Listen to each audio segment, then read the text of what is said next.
Welcome to Invested with Purpose, making the most out of our time, talent, and treasure. I'm Kara. And I'm Brian. And today, Katy Talento is with us. Katy views her faith as a guiding force that has profoundly shaped her professional journey. She believes that her commitment to public health and Epidemiology is deeply intertwined with her values, motivating her to address healthcare disparities and advocate for holistic solutions as the director of Alliance of Healthcare Sharing Ministries. Welcome, Katy. Thank you so much for having me. I knew I was going to mispronounce that word before we even started. It's a tongue twister. Say it 3 times fast. Epidemiology. All right, Katy, can we begin with you just sharing a little bit about your faith walk and how it's influenced your career, particularly in your interest in epidemiology and healthcare? Yeah, I think I started many, many moons ago. I remember being in college and wishing I could just, go join up with Mother Teresa's nuns or something because I wanted to do something radical. And as I learned sort of what I was good at, what I wasn't good at, and I fell into this public health thing. I think I thought I wanted to be a doctor and realized that I don't like that. So I did not want to be a doctor. I wanted the whole population to be my patient, which is what happens in epidemiology. So, and that's what public health is. And it was fun because I had worked with churches that worked overseas in various places, and I ended up going to Africa and spending some time there in a war. Actually, when southern Sudan was a war zone, and hanging out in UN camps and really, but what I found is that I'm a little not diplomatic enough to interact with sort of African warlords and try to beg them to let us help people. Wow. I'm like, I'm going to come back to America and work in the inner city. So I came back and worked in the inner city. We started a ministry for junior high girls here in the DC area. And really, I think working with the least of these, the poorest of the poor. And I was really inspired by missionaries who've been killed, like Jim Elliot or Mother Teresa's people and ancient martyrs for the faith. And I thought, what, we really have to prioritize these people that Jesus loves the most. And that is when I started working primarily in HIV/AIDS with drug users, injection drug users, prostitutes, and people who are really enslaved, totally enslaved. And we ended up going all over the world, as well as staying in DC on those issues. But that's kind of how I got into public health. Wow. And you were a nun at one point working in the inner city, correct? Yeah, eventually I did. I became a Catholic in my 30s, actually. I left at sort of the height of my political career and government policy career. I like to say that Senator Tom Coburn, who was my boss at the time, drove me to the nunnery. He was awesome. Anyway, so I think I fell in love with the church and thought I had to marry the church, right? And I wanted to be radical, and it was a beautiful life. I did it for about 2 years, and I realized that God wasn't calling me to stay in that life, and that actually I was called to be back in the world, working in government, trying to have that bigger population as my patient again. The greater good. Yeah. Well, Katy, you were quoted recently in a Fox News article as saying, America has never been sicker, fatter, or more anxious and depressed in our history. And I would like to add, spiritually unwell as on top of that. What is a first step for Christian families? Where can we go from here? What can we monitor? What can we be doing better? Yeah, I think so many of us have focused when we hear that idea of treating our bodies as a temple of the Holy Spirit. I think that we think about, our moral behavior.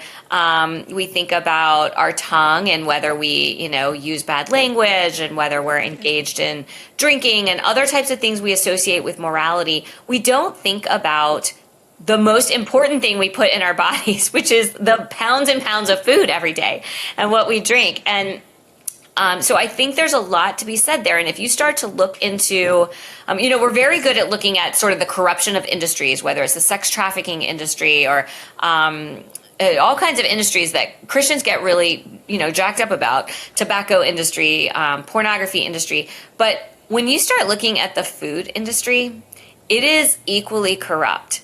And also medications, the pharmaceutical industry, extremely corrupt and very tied in with captured regulators in government who have been lobbied. I mean, the pharmaceutical industry, no one compares with their lobbying efforts in Washington. They outpace them by far. So they are getting sweetheart deals out of government regulators.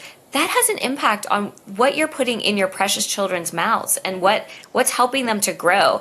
And when I think about how much food affects your mental state and your ability to focus, your ability to be joyful, our mental health, and also our concentration, our ability to educate our children, our ability for them to feel peace and stillness and joy. This is serious. And, you look at the autism community will talk about how dramatically diet affects their children. Absolutely. Really, it's amazing. It's the most important biological influence on us every day. So true. Katy, I wanted to respond with that too. I started down. You can start down the wormhole of these food documentaries, and I think the Food Inc. was like the first one that I watched. And then, once you start, it's like, oh, now I need to see all these other ones. And you brought up something that, as a parent, I had a younger child. He's 14 now, but when we had him, we were really cognizant of this. Already there was this explosion of like early onset diabetes in these young kids, and I guess the food pyramid always looked a little wonky to me. Can you speak a little bit to that? Like, how do they come up with this, what appears to be a food pyramid that should be a recommendation for our diet, but seems to be all just confused, I guess is the word. Yeah, how it comes up is the agricultural lobby. So there are reasons why all of our crops are subsidized. Sugar is subsidized dramatically in our country. And, it's probably the thing that's killing us the most is processed and refined wheat and sugar. And it's not just that, but the pesticides that are put on our food that not just to help them grow and to keep weeds away, but actually before wheat is harvested, and it's not just wheat, but very much wheat, before it's harvested, right before it's put into the mills and ground into flour that goes into all our food, it's drenched in glyphosate, which is Roundup, so that it can dry out better. It's a good drying agent. So we're not just, we are drowning in glyphosate. I remember I got my own glyphosate level tested, and it was literally off the chart. It was, the chart did not measure how much glyphosate was in me. And I eat like a normal, throughout my life, I ate like a normal diet. I was not an organic food eater until, a few years ago, but I ate a normal standard American diet, which is killing all of us. And glyphosate is an obesogen. It causes obesity, it causes diabetes, and it causes cancer. And so this is all our food, if it's not organic, is riddled with glyphosate. Many European countries have banned these pesticides. They've banned a number of additives that are in American foods that are not in their foods. I was just in Europe recently, and I went around obsessively looking at the ingredients on packaged food everywhere I saw it, and I would not see the seed oils. I would not see the food yellow number 5, red dye number. I would not see those things that are riddled in the foods that go into our children everywhere here. It's really different. A box of Fruit Loops in Canada is totally different ingredients than the box of Fruit Loops here in America. It's sick. These companies can do it differently, but it's cheaper and easier for them to do it the way they're doing it. And because of the well-funded lobby coming out of the big ag interests, special interests, the FDA is captured, USDA is captured, and EPA are captured. Katy, that's wildly interesting. And just a quick follow-up to that. So why is there such a difference between Europe and America and Canada and America? Like, is it, you mentioned the lobby, you mentioned a lot of money, and I'm sure that's a big part of it. But is it because we're such a big country versus a smaller country in Europe, or is it regulations? What is it? What is it that's making the big difference? So anytime someone comes into Congress and wants to pass a bill that would regulate food in any way, whether it's requiring labels for GMO, whether it's banning certain additives that have been proven to cause cancer or proven to be neurotoxins, whenever that happens, when a bill comes in, and I worked in Congress for 15 years, when a bill comes into Congress, it is crushed by the agricultural lobby. It is crushed. If you want to try to regulate drugs or pharmaceuticals, the pharma lobbyists, there's one pharma lobbyist for, I think it's something like 5 pharma lobbyists for every member of Congress. So then they write all the big checks. I can't emphasize enough how much special interest money drives our politics. Even the most virtuous-minded politician has to get elected. That's a very expensive proposition. So they take money from interests and from companies and from PACs and from bundlers. And then those people it's not that not every politician is intentionally corrupt. Right. It's just that when someone writes you a big check, they get their phone calls answered. And they get the meeting. And then they come in with their one-sided presentation and the academic papers that they've paid for to deliver the results they want are put in front of these non-expert politicians who are not epidemiologists or not scientists and can't see how flawed and ridiculous their studies are. And they make a very compelling case. That case is not rebutted by anyone else in the room. And so then they just walk away. It takes a lot of expertise to beat back these interests. It's really hard. And in Europe and other countries, this type of lobbying, these type of special interests are not nearly as powerful. That makes a lot of sense. You have an extensive background working in policy advisory, including with senators and then ultimately President Trump in the White House. So what brought you there? What were the steps? How did you get there? And then once there, you ended up becoming a homeopath and looking for more a holistic healthcare. Tell me a little bit about your journey. Yeah, so I kind of hated government. I thought it wasn't really a force for good, but I worked and I lived on Capitol Hill. And I went to church on Capitol Hill, and I used to see these little Hill staffers walking around. I thought they were dum-dums, and maybe they were. And so, but at one point, the Congress had just changed hands. The Senate had just changed hands, and there was a new chairman that needed to staff up on the committee that oversaw health. And a friend of mine at church said, hey, they're looking for this type of person, and little Republican children don't grow up wanting to be public health experts. So there just aren't any public health experts that could be, a staffer for public health policy on the committee. And so I interviewed for the job. I remember at the time, I don't even know if I want this job. My manager, who became my manager, wonderful man, it was interviewing me. He's like, do you even want this job? I'm like, I don't know. But I think it was God. I got hired for kind of a job I wasn't really qualified for, and found that I loved it. And I worked on that committee for a few years, and then for a number of different other committees and different senators over the years. And then from one Senate office, my friend, who was the chief of staff, left that office to go work on Donald Trump's campaign. And I could see that this guy was winning all the primaries. He was resonating with the people. He was going to win, and he was going to be the nominee for the Republican Party. And I thought, if we don't help him, bad people are going to help him.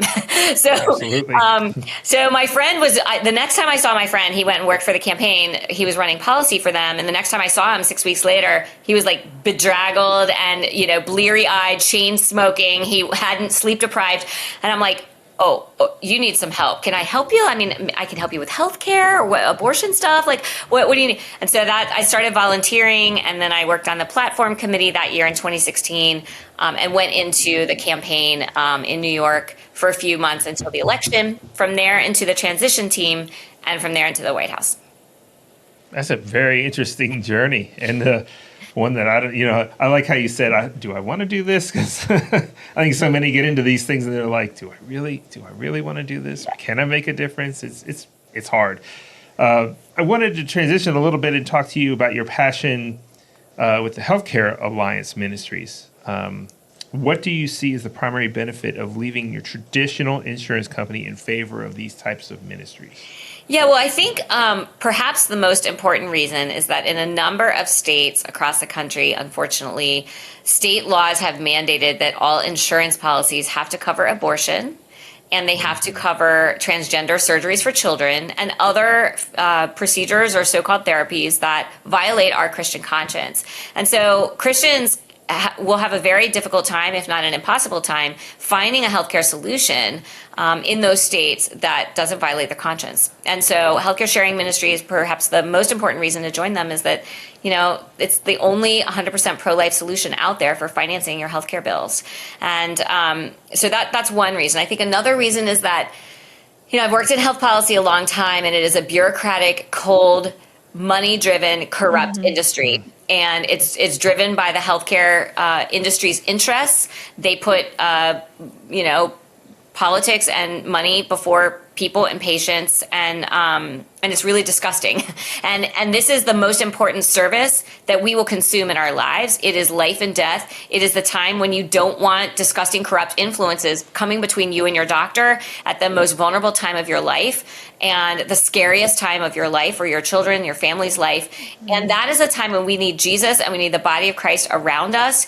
And that is what healthcare sharing ministries are. And they will not just share your medical bills. They will pray for you. They will send you notes. There's one healthcare sharing ministry that sends a care package to every family that experiences a miscarriage. There's another healthcare sharing ministry that their staff get on a plane and fly to a funeral when one of their members passes away and gives a check to help cover funeral expenses. These are communities of the body of Christ. This is how healthcare should be done. I also think that there's an increasing movement among healthcare sharing ministries to really explore how to bring in natural treatments, whether it's naturopathic doctors like me or homeopathy or acupuncture and other types of modalities that increasingly in the post-COVID era, we're starting to see more and more people drawn to as the trust in the white coat medical enterprise has really been at an all-time low. Well, Katy, what you're describing, we do from a totally different angle at Timothy Plan, but we're a pro-life, pro-family mutual fund and ETF company. And ultimately, when we first set out, we were most keen on how can we not invest in any company that will be profiting from or promoting abortion. And immediately, like you just described, that ruled out all these insurance companies. We can't invest in a single one of them because they allow for women to have abortions.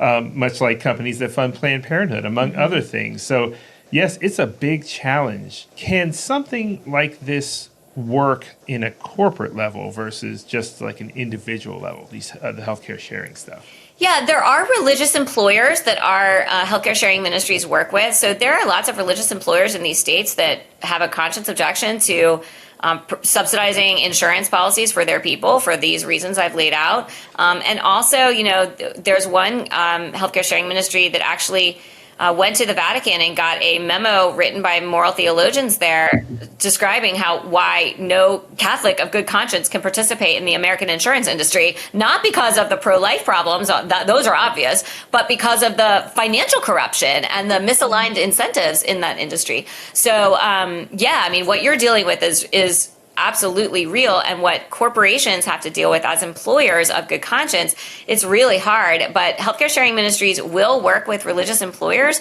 to who wish to subsidize memberships in healthcare sharing ministries for their employees. So that is a possibility. It's not a group health plan. It's not insurance, and it's not underwritten at the group level. This is not insurance. It's really just providing a subsidy to each individual employee who wants to sign up for a healthcare sharing ministry.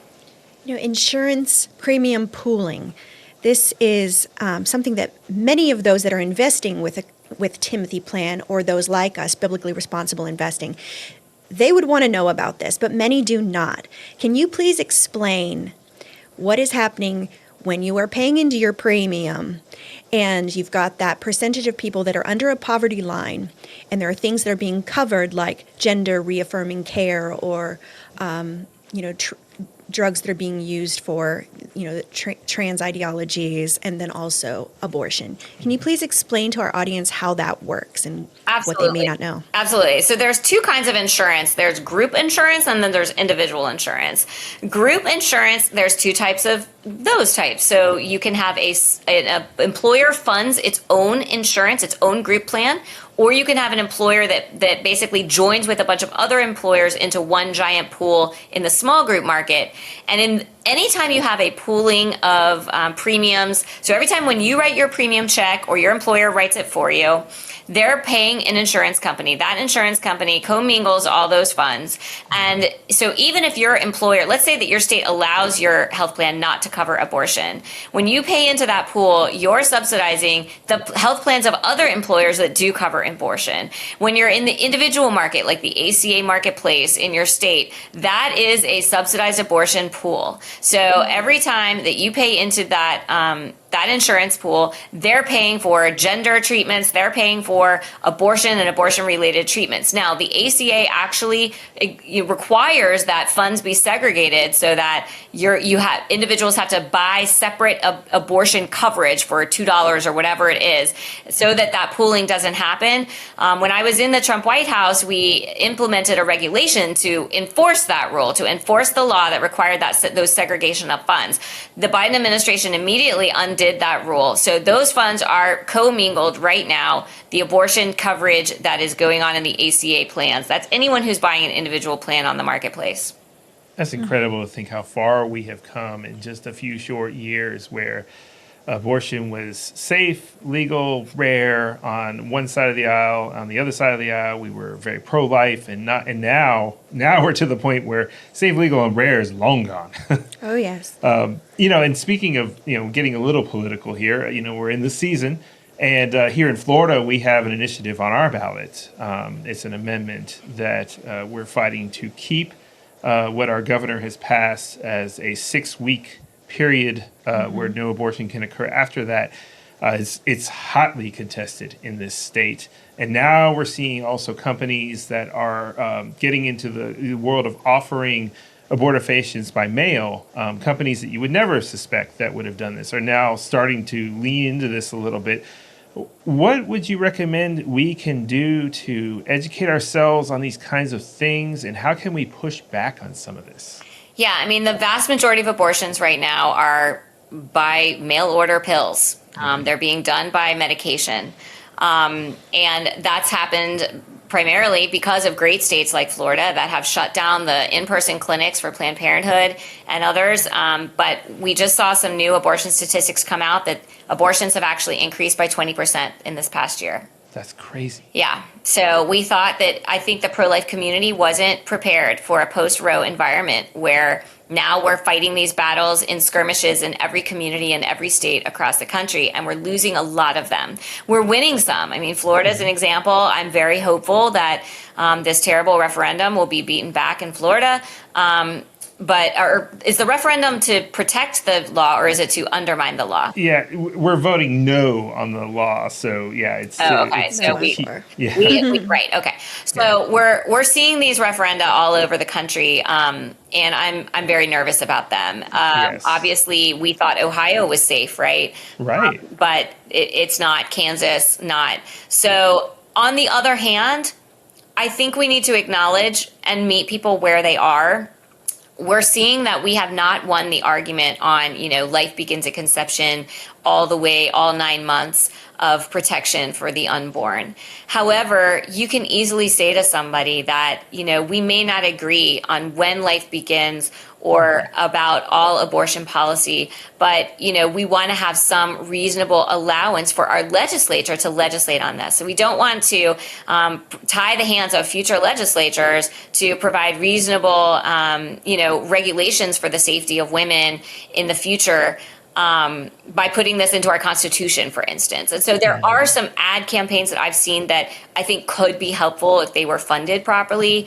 But I think it's going to be a dogfight. And one thing I would say is we're going to lose in some places and maybe in many places. It doesn't mean that we've lost forever. I mean, Roe was bad, right? Right. It took 2 generations, but we won the hearts and minds back.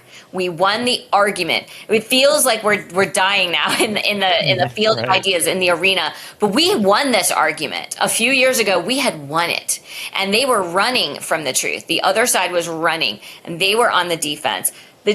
things do not always stay the same. Our Lord is in the long game, and we don't need to get despairing and fearful that we've lost forever. But in the meantime, little babies are dying, women are feeling desperate and like they have no other choices, and so we definitely need to be reaching out to our neighbors and showing the value of the gospel, that we actually are not insulated in our little Christian enclaves and we never come out of them. I think it's tempting to do that, obviously, in a time when we feel such persecution and censorship and cancellation, but we've got to continue to know our neighbors. We have to know our kids' schools and the other parents of our kids' friends, and just show what life as a pro-life Christian really looks like. We can go back to the Europe argument, and we appear to be one of the, at least what appears to come from one side, is the most liberal use of abortion up until birth, even, or whatever they may think. And then you look over across the sea, and Europe has 12 weeks, maybe 15 weeks in some, like, and here we are, we're getting one side pushing it all the way to birth, and then also going over to Europe and looking at, especially in England, what just came out, and they're saying like, no, children should not transition genders, and you need to wait till you're an adult. And over here, we're on the opposite end again. It seems that, yes, we should not give up the fight because sane people are on our side. Yeah, and I think legislators, when they're given the chance over time to figure this out, they arrive at positions that I would argue are cognitively dissonant, right? Like it's either a baby at 3 months or the same as it's a baby at 9 months, but whatever. But they land at these sort of compromised positions that are pretty widely held consensuses in their populations. The problem here in America is that it was not allowed to go to legislators. It was over. It was done by a court. Now we're in the legislative battles of our lives. I don't think that, and no bill lasts forever. And so you can always fight to change a law, even if it gets passed in a way you don't like now. The legislative process is what we want, but we're going to have to invest those resources. Well, that leads into another question I have for you. So in November, if Trump is back in the White House, are you going to be joining him, or is that something, or have you moved beyond that? Because I know that I've heard interviews where you did say that you're enjoying the time with your family now. Yeah, I love the life I have right now. The president, I'm sure, will have lots of great people. I always stand ready to answer questions or offer help however he needs. But yeah, I love my life. And, I think my husband would divorce me. A bit stressful on that end in the White House. Yeah. Well, Katy, as we close, where can people find more information about you, about the healthcare sharing alliances, and all that you're involved in? Yeah, so you can find me on Twitter. I'm at Katy Talento, or LinkedIn at Katy Talento. And of course, you can reach out about Healthcare Sharing Ministries at our website at ahcsm.org. That's Alliance of Healthcare Sharing Ministries.org, ahcsm.org. Well, Katy, one last closing question. What is your greatest hope and your prayer right now for our country going forward, and how policy is going to evolve? What's your hope? I think my greatest hope right now is that in Jesus, we start to recognize that we, aligned with our Creator, whose image we're made in, we recognize that we are responsible for our health, that our spirit, our mind, our choices, our agency, our will, our reason, the logos in whose image we are created lives in us, that we are responsible for our health, our weight, our disease state. Everything about our health is much more spiritual than it is physical, and we don't have to outsource all our health decisions and autonomy to white coats or experts that we're in charge of it. I love it. Thank you, Katy, so much for joining us. We really appreciate it. We really appreciate it. Thank you so much for joining us on Invested with Purpose, making the most out of our time, talent, and treasure. Invested with Purpose is brought to you by Timothy Partners Limited, advisor to the Timothy Plan Funds. Timothy Plan is a family of biblically responsible mutual funds and ETFs. For more information, please visit Timothy Plan's website at www.timothyplan.com. Some of our podcast guests may have a relationship with Timothy Partners Limited on behalf of Timothy Plan, including affiliations, partnerships, or sponsorships. However, guests are not compensated for their appearances, and their opinions do not constitute paid testimonials. Please be aware that investments carry risks and individual experiences may vary. Consult with a financial advisor for personalized advice. And remember to find us on all of the major social media platforms such as YouTube, Facebook, Instagram, Twitter, and LinkedIn.